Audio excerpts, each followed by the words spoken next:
The House of Mystery presents Inside Writing, the radio show where authors discuss their writing process in all genres.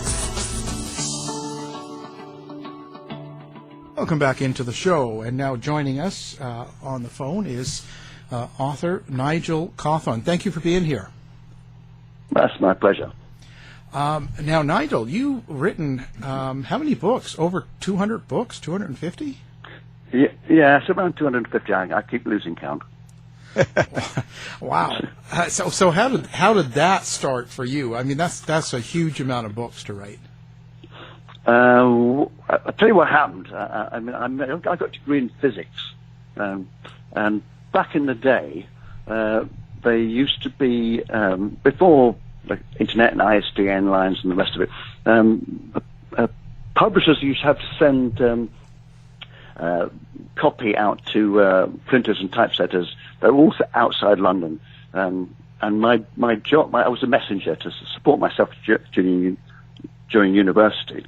And I used to take the copy out and corrected proofs out to the railway stations that then went out to the typesetters and the printers, and then they worked overnight, and they sent back them in the morning. I used to pick them up and take them to back to the publishers. And one day I was sitting waiting for a package, and there was a notice board.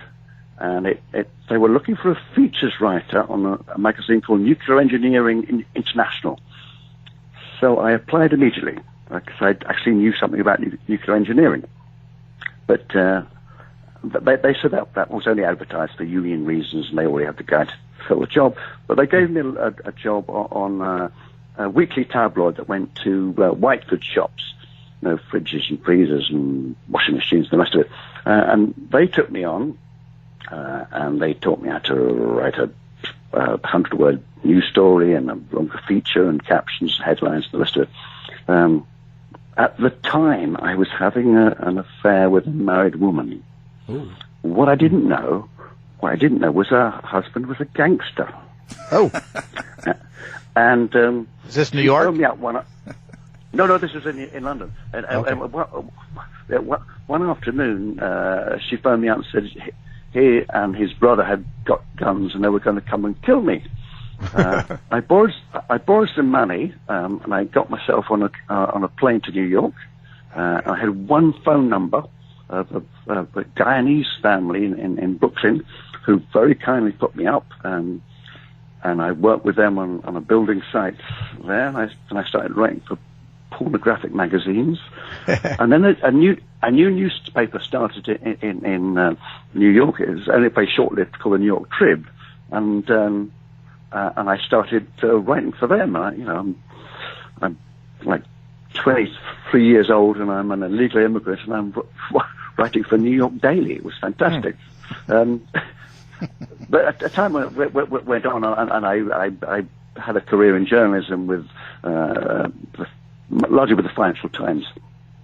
And then I went freelance, and I was traveling around the world at other people's expenses and staying in hotels and having a wonderful time. And then to get my stay back in the day in New York, I got married.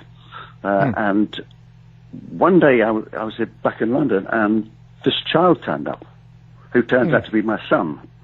Whoa. Okay, so, and I realized that I can't have this wonderful life as a journalist anymore, and I better start. I need to stay at home and look after him, so I need to write books. And that film, What's Love Got to Do with It, had just come out with the Tina Turner movie. And as a journalist, you always look for the other side of the story. And I knew that Ike Turner had made the first rock and roll record ever. So I got on the phone, and I eventually got his phone number out of Ebony magazine. And I phoned him up. He just got out of jail. And I said, Ike, can I do a book with you? And he said, yeah, come and see me. He was in California, St. Marcos near San Diego there. And I said, yeah, I'll be there tomorrow. So I headed off with this child I barely knew, and we flew out to California and signed a deal. So that's how my literary career started. Wow. So with these 250 books, is there an autobiography? You got quite the history. Look, yeah, I write purely for money. And when someone offers me some money to write my autobiography, I shall certainly do it. Otherwise, no. Ah. So do you pick your own topics, because they vary, or when people hire you or people ask you to write, do they tell you this is what I wanted on, and you sort of follow through, or is it both? Sometimes I spend quite a lot of time hustling ideas around the place, but publishers do come to me and say, like this cults book that's just out at the moment, that they came to me and said, "Can you do that?" But I like to keep some of my own ideas, and it's a funny business.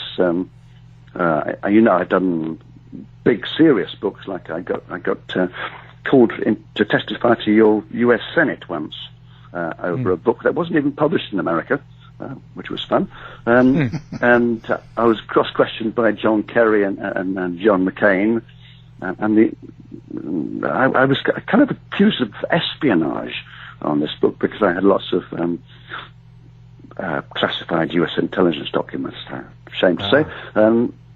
Back in my flat in London, but I was telling a useful story, and it's a privilege as a writer that you can do these things and kind of take on your government. I did a similar book taking on my government, and they knocked down my front door and came and stole papers and stuff from me. That you could do that as an individual. You can stand up to these people and say what you have to say. Doesn't that terrify you some? Well, yeah, yes and no.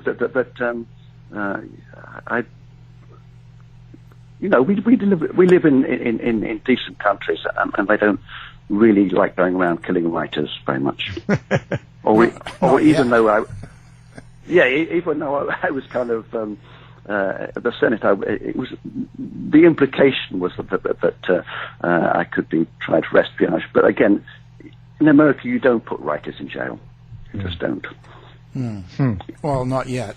That would still worry me. I mean, I wouldn't feel I could trust the government enough, even when you're in a Senate hearing, because it's always about, there's some agenda and some politics behind it, and so if you're on the wrong side of that, of what they want, you could end up somewhere you don't want to be. Yeah, I mean, various lady friends of mine were pretty frightened about living with me and saying the phone's tapped. I said, of course the phone's tapped. I wouldn't be doing my job if the phone wasn't tapped. But I guess I was young and reckless then. Well, you have not only the government, probably the mafia, don't you? You've written a book on the history of the mob as well. So wouldn't you have to worry about both ends? Well, yes, but these are kind of more lightweight books that are done from secondary sources. That I'm not going through great files. I'm not sitting in your National Archives, or I did another book sitting in the U.S. Army Archives in Colorado, Pennsylvania. Yeah, I'm not doing that sort of work with the mafia. Ah, okay. I was asked to do a book about a local gang here. I'm in Bloomsbury. Can you imagine this? That there's actually a crime syndicate here. But they're on the wane. But I was warned off doing a book about them. But I was told I would disappear. Well, you're still here, so. Yeah. Because we all think Bloomsbury is Virginia Woolf and the Bloomsbury group. I did a book recently about the assassination of Lenin, and of course Lenin lived for 9 years in Bloomsbury. Mm. Hmm. What was the most challenging one that you've done so far? Like, is there one that's really been hard on you and taken a lot out of you? Well, the one I'm most proud of, I wrote a book about the only woman who ever became Emperor of China, not Dowager Empress or anything like that. And she changed the dynasty name to her own name, and no one. She's as famous in China as Queen Elizabeth I in England, but no one, as far as I could make out, no one had ever written her story in English. And I got very lucky that there was. The reason I live in Bloomsbury is I'm just 5 minutes walk from the British Library, which is the biggest library in the world, and I found lots of stuff about her in there. They have a big archive of the Foreign Colonial Office collected back in the 19th century when we had a bit of an empire. And I was working on this book, and I was taking back my research material to the desk one evening when a young Chinese gentleman on the side of the desk said, "Are you interested in this woman?" I said, "Well, of course, I've got all these books." And he said, "Well, I'm actually looking into her as well." I said, "Well, I'll buy you a cup of coffee." And I said to him, "Look, I've almost finished my manuscript.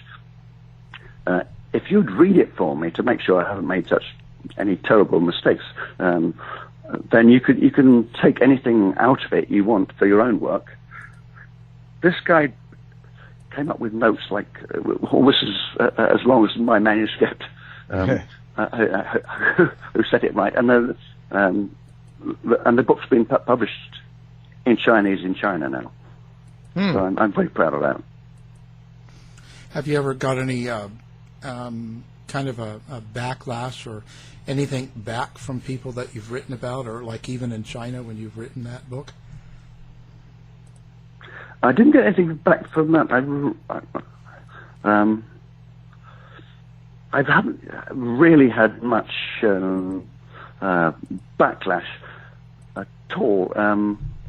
I was once accused of I'd written a book about dictators, and I did a piece about a chapter on Chiang Kai-shek, and I was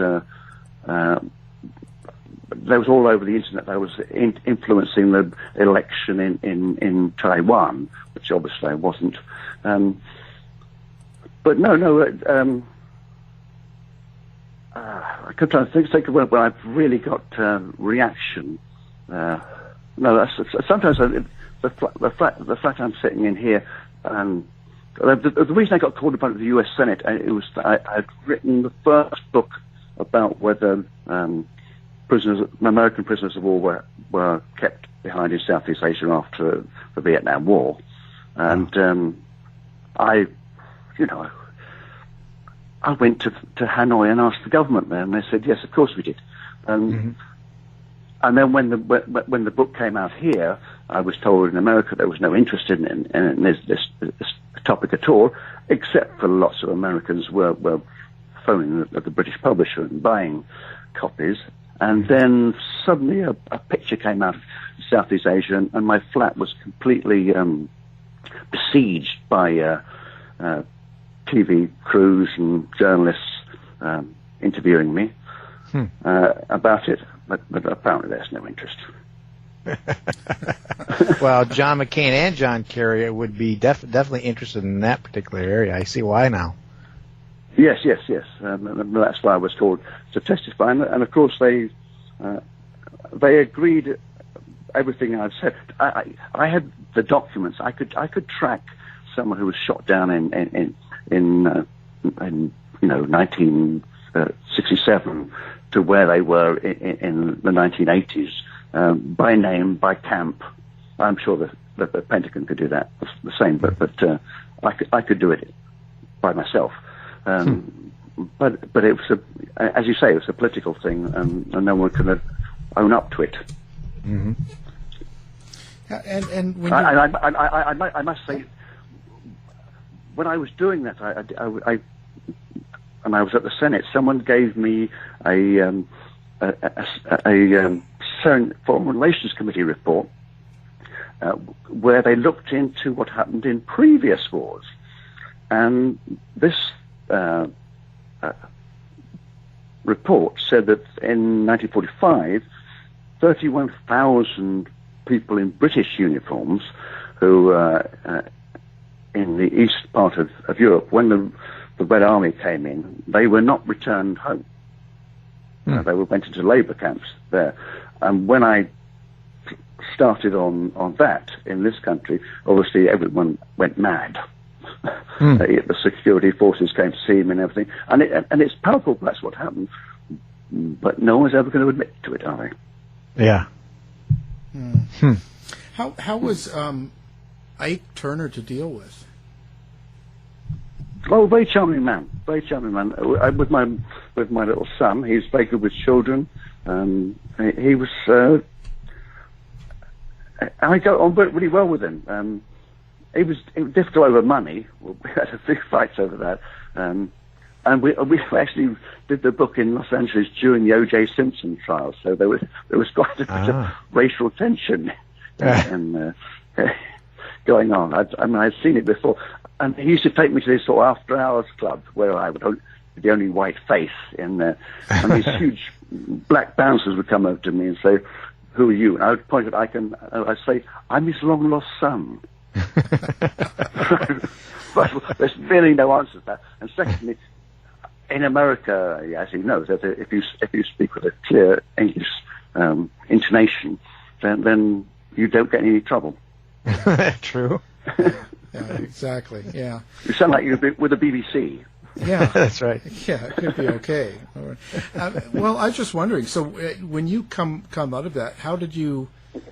Because Tina Turner put out quite the idea that. In her story, that he was quite rough with her, and he used to beat her and all that stuff. What was your opinion? Well, I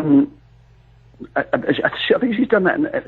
There's a more recent biography out, but her original Tina didn't say that, and she condemned the movie in Ebony magazine. But my take on it was really that he'd essentially been lynched by that movie, and I was just the counsel for the defence. Who can tell what actually goes on between two people behind closed doors? I mean, his story was that he just wanted to sleep with every woman in the world. Okay, and he slept with her once, and then she wanted to be like his wife, and that didn't really happen legally. I think he was married 13 times, and was kind of short on divorces. And he bought a house in Los Angeles, but he had his own apartment in his studios there, and didn't want to actually live with her. And she was always bringing food for him and stuff, and trying to be the wife. So I can kind of understand it. Again, what's the real truth? Who can tell? Yeah. Wow, that's pretty interesting. Now, I also noticed you have sex lives for the popes. Since when do the popes have sex? They're not allowed to have sex. How can that be? Well. Yes. I mean, a lot of them remember that. You don't actually have to be a priest to be a pope. You can be a layman and be a pope. But a lot of them only took religion later in life, so that they've been around a bit. But my favourite is John, the first John the 23rd, because they often rename them to kind of cover up bad stuff. He started out his career as a pirate. And then he realised that there was actually more money in religion, and when he was papal legate to Bologna, it said that he had a house with 100 concubines in it. And he rose to become pope. There was a schism at the time. There were actually 3 popes, but he was one of them. But he was arrested and taken to Constance, to the Council of Constance, where he was tried. In fact, because back in those days, when there was a convention like that every prostitute in the whole of Europe went to Constance, because there's all these single men who have money. Where would you be? Well, he was charged with 53 capital offences, and he admitted, if I recall rightly, murder, incest, adultery, and theft. And he was convicted, deposed, fined, jailed. He bribed his way out of jail and went on to become a cardinal again. You can't keep a good man down. No, sounds like Michael, actually. Well, what I'm quite interested in, what I write about, are serial killers, and I noticed that you have a number of those in there. Yes. And then, so you have one on serial killers and then mass murderers.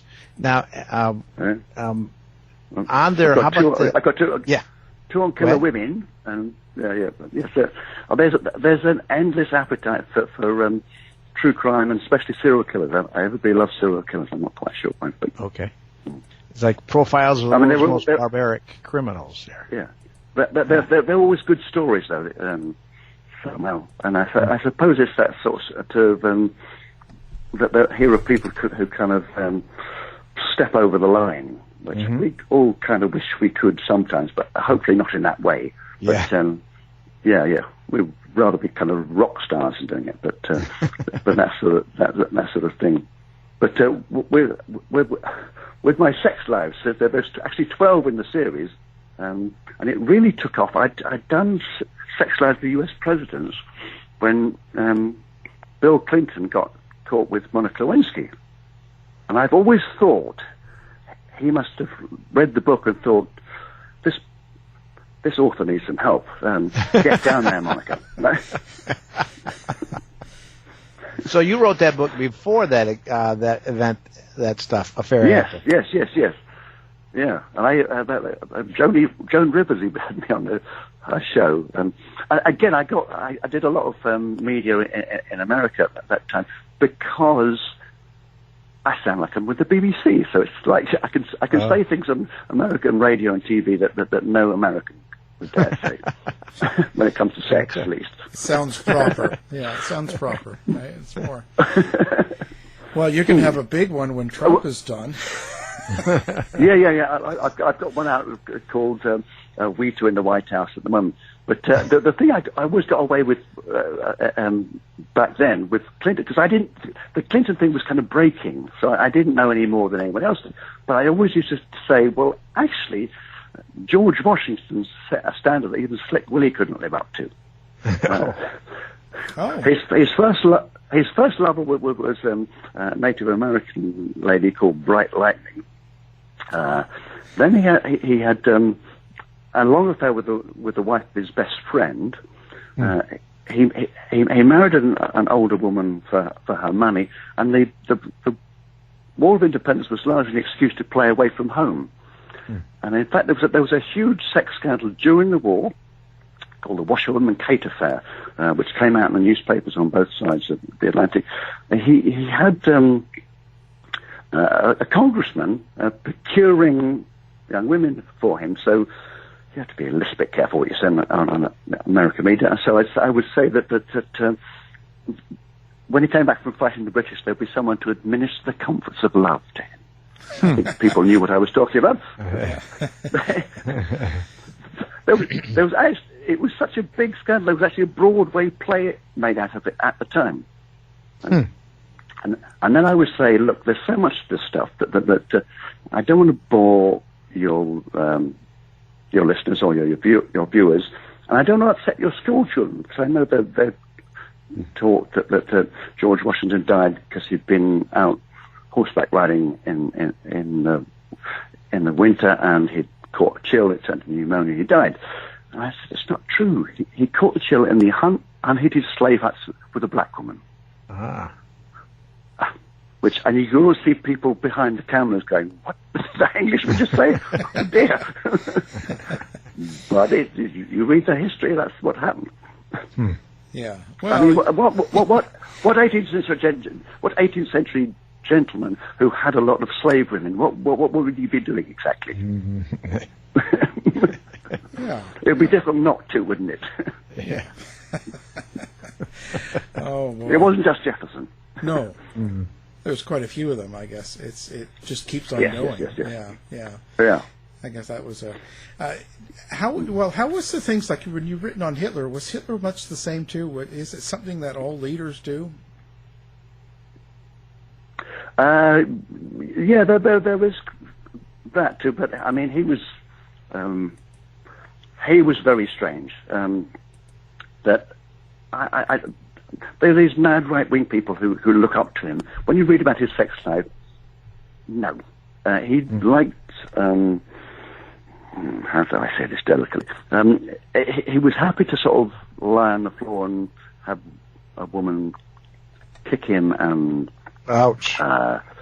Yeah, and well, you may have to edit this and piss and shit on him. Right? Oh. That was his thing, right? You would admire this man?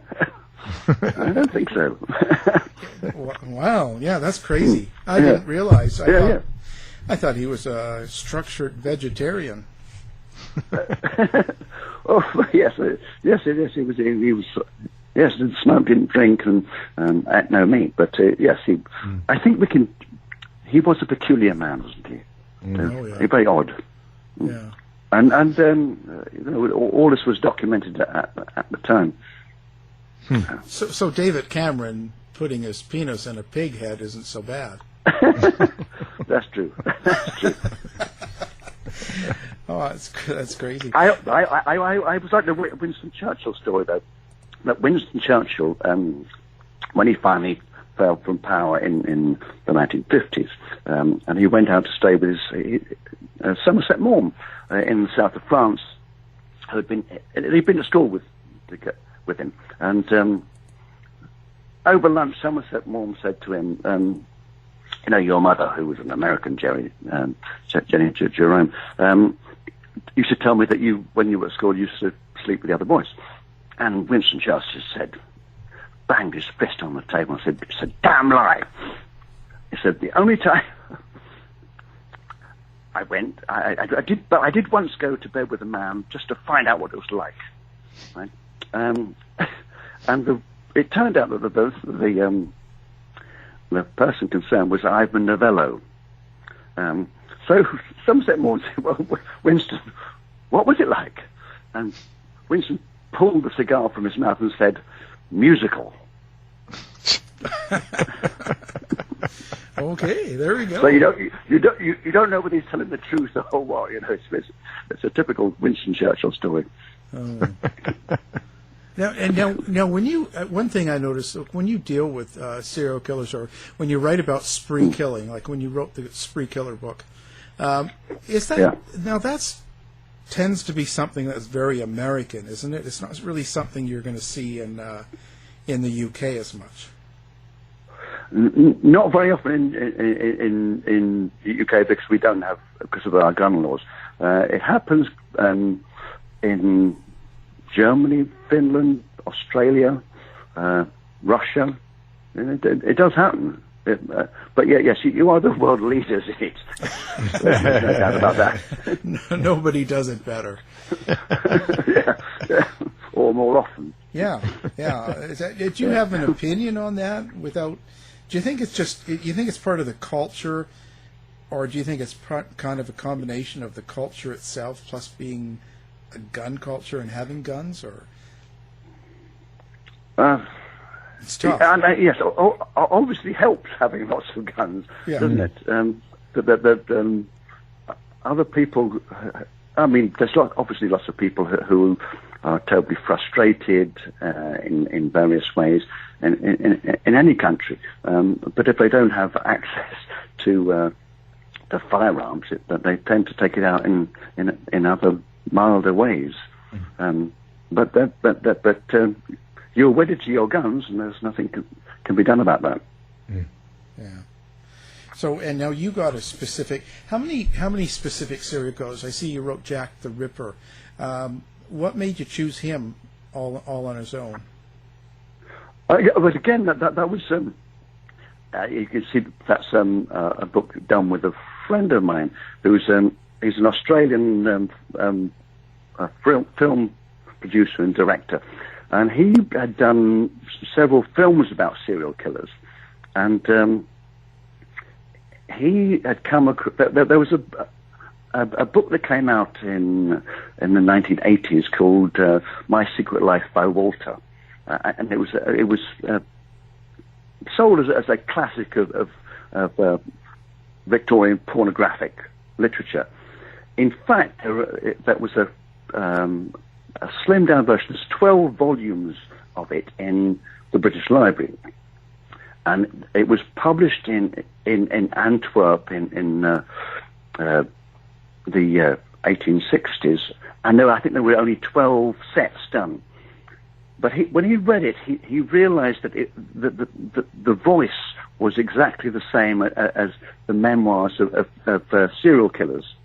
And we worked on it, and we managed to identify not only all the victims of Jack the Ripper in there, but also after they said that Jack the Ripper was disappeared or died or whatever, he was no longer around, there was a series of murders up the river beyond, not in the city, but up beyond Westminster, called the Thames Torso murders, and he could identify all the victims there too in this book.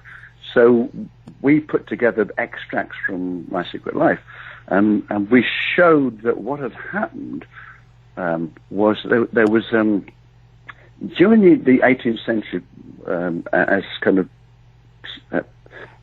syphilis took over, there was a market, a big market for virgins, and there was a lot of rich older men who wanted underage girls for sex. And when they changed the law here, it was getting very difficult. And the women who actually killed, though they were prostitutes as well, they were the procurers of the young women. So this book was sold to essentially a Victorian paedophile ring, to both remind them of what it was like to have young girls, but also to show that they weren't going to be in danger anymore because the people who knew what they'd done were being killed. Was this the 1885 Maiden Tribute Act? Is that involved with that? Yes. That's all involved. That's when the law was changed. Yeah. Okay. It was a big deal. Okay. So you saw. So it was basically this Walter. You still don't know who that would possibly be, right? It's just that's the name that came out. We have actually identified him now, but we haven't got a deal to make a follow-up book. Yeah, he was. So we can only say so much right now. Yes. We're still trying to sell it.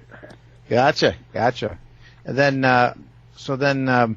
would this Walter, was he under the radar of Scotland Yard at the time, or is this? Did Scotland Yard know who he was? Yeah, he was under the radar. They didn't know. They didn't know who he was. Okay. Yeah. I mean, he was quite a respectable, upstanding figure, so he wasn't even suspected. Okay. That's interesting. Just crazy. So now, what do you plan on? Do you have any influences on your writing? Yeah, my bank. And I need to pay my mortgage. Well, it's honest. Yeah. Now, I'm with Dr. Johnson, who said, "No man save a dolphin, wrote except for money." Yeah, we're not doing literature. So, so tell us, what's your website so listeners can find you? But Nigel Cawthorne, all one word, at